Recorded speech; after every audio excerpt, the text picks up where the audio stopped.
Hello students, आपको ये अभी हम हिंदी में 20 नंबर का पोयम धरती की शान आज शुरू करेंगे। हमने इसके पहले क्लासरूम में इसका इंट्रोडक्शन देख लिया है और पोयम भी पढ़ लिया है, मतलब पोयम गा ली है, सिर्फ अभी समझना बाकी है।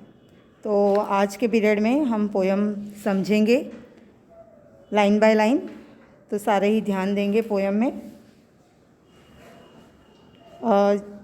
शुरुआत करते हैं हम। धरती की शान तू भारत की संतान, तेरी मुट्ठियों में बंद तूफान है रे, मनुष्य तू बड़ा महान है। इस पोयम में कवि जी पंडित भरत व्यास क्या कहना चाहते हैं हमें? मनुष्य को वो ऐसा समझाना चाहते हैं कि तेरे लिए कोई भी काम असंभव नहीं है, तू हर एक चीज़ कर सकता है। ठीक है, तू धरती की शान है। भगवान ने तुझे बनाया ही इसीलिए है कि तू जीवन में और धरती पे जाके कुछ कर पाए, कुछ अच्छा काम, नेक काम कर पाए। और तू तो उसमें भी तुझे भारत भूमि में जन्म दिया है, तो तू भारत की संतान है, तू भारत का गौरव है। शान माने क्या? गौरव। तो तू धरती का गौरव है, भारत की संतान है। तेरी मुट्ठियों में बंद तूफान है रे, मतलब तेरे हाथों में इतनी ताकत है, तेरे हाथों में इतना कर्म करने की भावना होनी चाहिए और इतनी ताकत है, इतनी शक्ति है कि तेरे लिए कोई भी काम असंभव नहीं है। मनुष्य तू बड़ा महान है, मतलब कि सचमुच तू बहुत गौरवशाली है, शक्तिशाली है, महान है। तो तू अपने आप को किसी से कम समझ नहीं। ठीक है, तुझे किसी के सामने अपने आप को कम नहीं समझना है। आगे देखते हैं। आगे की पंक्ति में कवि बताते हैं, तू जो चाहे पर्वत पहाड़ों को फोड़ दे, तू जो चाहे नदियों के मुख को भी मोड़ दे, तू जो चाहे माटी से अमृत निचोड़ दे, तू जो चाहे धरती को अंबर से जोड़ दे। क्या कहते हैं यहाँ पे? कवि कहते हैं कि तू क्या नहीं कर सकता, तू चाहे वो काम तू कर सकता है। तू जो चाहे तो पर्वत को भी और पहाड़ों को भी फोड़ सकता है। जैसे कि हम जानते हैं कि कई सारी जगहों पे ज़मीन हर एक जगह पे एक समान होती नहीं है। ठीक है, कई जगहों पे आप देखते हैं ना कि पहाड़ियों के बीच में से ट्रेन की पटरियाँ और ट्रेन लाइन गुजरती है। वैसे ही हम समुद्र के नीचे भी हमने बहुत सारा ऐसा सुना है कि अंडरग्राउंड ट्रेन चलती रहती है। आपने सुना है कि नहीं सुना? ये सुना है ना सबने यहाँ पे। तो ये सब किसने बनाया है? ये सब ईश्वर ने थोड़ी बनाया है, ये तो मनुष्य का निर्माण है ना, कि पहाड़ियों के बीच में से रास्ता बना के ट्रेन गुजरती है, रास्ते गुजरते हैं। ये सब किसने बनाया है? वेरी गुड, मनुष्य ने बनाया है। तो यहाँ पे कहने का तात्पर्य यही है कि मनुष्य तू क्या नहीं कर सकता, तू हर एक चीज़ कर सकता है। तू जो चाहे नदियों के मुख को भी मोड़ दे। कई जगहों पे बांध बांधे हैं मनुष्य ने, पता है ना। तो और ऐसा लगता है कि वो जगह पे हर बार बाढ़ आ जाती है, आ जाती है, तो बांध बांध के, या तो फिर उसके पूरा वो नदियों का शेप, नदियों को जो गांव में पानी चला जाता है उसको दूसरी जगह पे डाइवर्ट करना। नदियों के मुख को मोड़ना मतलब क्या? दूसरी जगह पे डाइवर्ट करके दूसरे अच्छे कामों में और खेत खलिहानों में पानी पहुंच सके, उसके लिए मनुष्य प्रयास कर सकता है। जैसे कि हम जानते हैं नर्मदा का पानी, आपको पता है ना, नर्मदा प्रोजेक्ट के अंतर्गत कच्छ के दूर दूर के गांवों तक भी पानी मिल सकता है।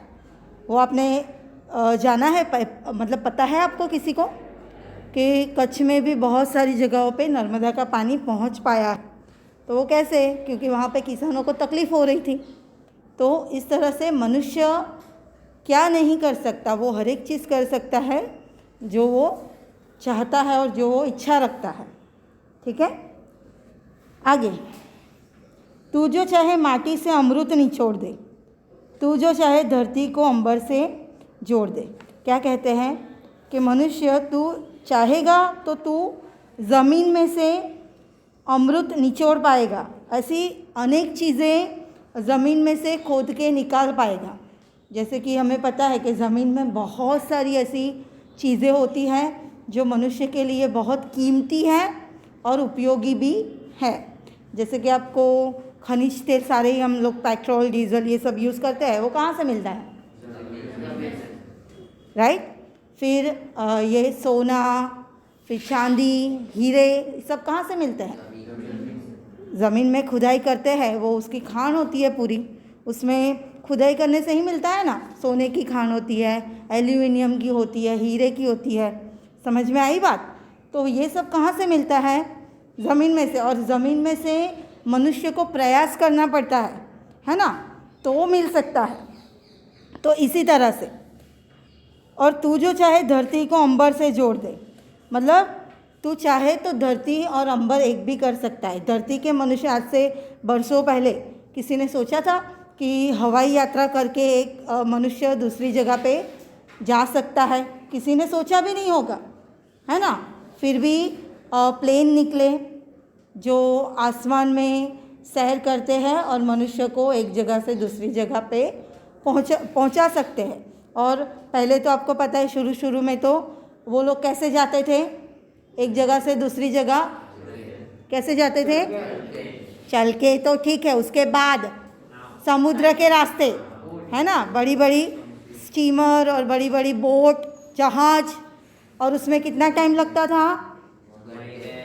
महीने लगते थे, है ना, क्योंकि समुद्री रास्ते पे इतना जल्दी नहीं पहुंच पाते जितना हवाई रास्ते से पहुंच पाते। लेकिन अभी आप देखो, एक कंट्री में से दूसरी कंट्री में आपको जाना है, चाहे वो दूर भी है, तो भी ज़्यादा से ज़्यादा 1.5 दिन 2 दिन में आप पहुंच पाते हो, है ना। तो इसी तरह से कवि यहाँ पे कहते हैं कि आप ज़मीन से अंबर को भी जोड़ सकते हो। चलिए आगे पढ़ते हैं। अमर तेरे प्राण, मिला तुझको वरदान, तेरी आत्मा में स्वयं भगवान है रे। क्या बोलते हैं यहाँ पे? तू चाहे ना, यहाँ पे कवि कहते हैं कि तू चाहे तो तू अमर रह सकता है। कैसे? ऐसा काम कर कि तेरा नाम अमर हो जाए। हम लोग जानते हैं ऐसे कई साइंटिस्ट, ऐसे कई महान व्यक्ति जो अभी दुनिया में है नहीं, पर उनका नाम अमर हो गया है। समझ में आई बात? तो वैसे तू अपने प्राणों को अमर बना सकता है, और तेरे को ईश्वर का ऐसा वरदान मिला है कि तेरे पास बोलने की शक्ति है, कर्म करने की शक्ति है, समझने की शक्ति है। समझ में आ रही है सबको बात? क्या समझा रही हूँ मैं? यस और नो? Very good. तो तेरे पास ऐसी शक्ति है जिससे तू अमर हो पाए। तेरी आत्मा में स्वयं भगवान है रे। तो तेरी आत्मा में भगवान का वास है और वही तेरे को ऐसी नेक काम करने की शक्ति देगा। इसीलिए तू कुछ भी काम करता जा और कोई भी काम में भय नहीं रख, ठीक है?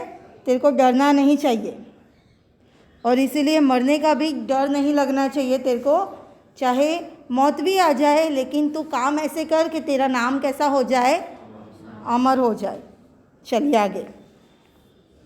नैनों में ज्वाल, तेरी गति में भूचाल, तेरी छाती में छिपा महाकाल है रे। पृथ्वी के लाल, तेरा हिमगिरी सा भाल, तेरी भुकुटी में तांडव का ताल है। क्या कहा है यहाँ पे? नैनों में ज्वाल, तेरी गति में भूचाल, मतलब तेरे नैनों में, तेरी आँखों में इतनी शक्ति है, तेरे आँखों में इतनी गति है, इतने शक्तिशाली और क्रोध से भरे तेरे नैन होने चाहिए। तेरी गति में भूचाल, मतलब तेरे चलने में, तेरे काम करने में इतनी ताकत होनी चाहिए कि भूकंप में कितनी ताकत होती है, उतनी ताकत तेरे में होनी चाहिए। तेरी छाती में छिपा महाकाल है रे, मतलब यहाँ पे शिव जी की बात की है। महाकाल किसका नाम है? शिव जी का नाम है। कि तेरे हृदय में शिव जी का अंश होना चाहिए, और वो छिपे हुए हैं तो मतलब तू उसको उजागर कर, जागृत कर। समझ में आ रही है बात? उनकी शक्ति तेरे को मिलेगी, लेकिन तुझे खुद को जगाने की ज़रूरत है। पृथ्वी के लाल तेरा हिमगिरी सा बाल। पृथ्वी के लाल माने पुत्र। तू पृथ्वी का लाल है और तेरा भाल माने मस्तक कैसा है? हिमगिरी सा है। हिमगिरी माने क्या? Very good. हिमगिरी माने क्या? हिम मतलब हिमालय और गिरी माने पर्वत। याद रहेगा? तो तेरा भाल माने ये फोरहेड होता है ना, उसको बोलते हैं। यहाँ पे माथा भी शब्द यूज़ कर सकते हैं। तो तेरी भुकुटी में, हाँ, पृथ्वी के लाल तेरा हिमगिरी सा भाल, तेरी भुकुटी में तांडव का ताल है। मतलब तेरे मस्तक और ललाट हिमालय की तरह कार्य कर रहे हैं और ऊंचा है। तेरा मस्तक कैसा है? हिमालय की तरह ऊंचा है और तेरे में भुकुटी सा तांडव का ताल है रे। तेरे में इतनी शक्ति है कि जितना शिवजी के तांडव में ताकत होती है उतनी तेरे में ताकत है। तू सिर्फ उसको पहचान। निज को तू जान। निज को तू जान माने निज माने खुद, मैं। निज को तू जान। आगे क्या कहा है? ज़रा शक्ति पहचान। तू अपनी शक्तियों को पहचान। तू शक्ति को पहचानेगा तो तू जो चाहे वो कर सकता है, कर पाएगा। तेरी वाणी में युग का आह्वान है रे। तेरी वाणी में, वाणी माने क्या? वाणी माने वाचा, बोलने की ताकत जो होती है ना, उसको क्या बोलते हैं? वाणी। ठीक है? तू चाहे तो तेरी वाणी से युग को बुला सकता है। भविष्य में जो भी चाहे वो उसे आह्वान देके, मतलब भविष्य की चुनौतियों को भी पार कर सकता है। धरती सा धीर तू है अग्नि सा वीर, तू जो चाहे तो काल को भी थाम ले। क्या कहा है यहाँ पे? तू कैसा है? मनुष्य को क्या कहा है? कि तू धरती का धीर है। मतलब धीर माने क्या? धीरज रखने वाला। तू है अग्नि सा वीर।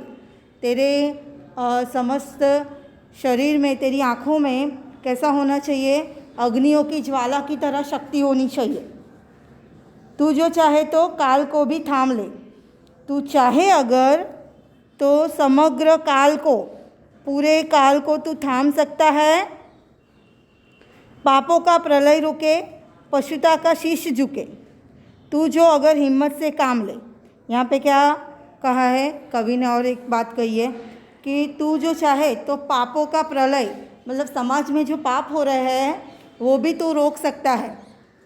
पशुता का शीश झुके। जिस मनुष्य में पशुता समाई हुई है, जिसको पता नहीं है कि मनुष्य अवतार मिला है तो उसका कैसे उपयोग करना चाहिए, और पशुओं की तरह काम कर रहे हैं, बराबर, उनको ज़रा बुद्धि नहीं है कि मनुष्य की तरह हमें सत्कर्म करने चाहिए, ना कि पशुओं की तरह।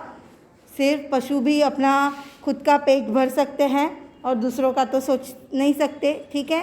तो वैसे ही पशुओं की तरह जो जीवन जीते हैं ना, उनको रोक के उनको सही रास्ता दिखाना चाहिए। आगे देखते हैं। हाँ,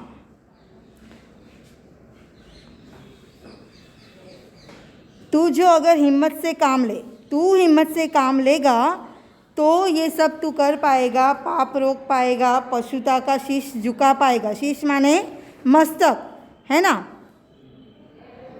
और चारों ओर जो पाप बढ़ रहा है उसे भी तू रोक पाएगा। पर कैसे? तू अगर हिम्मत से काम लेगा तो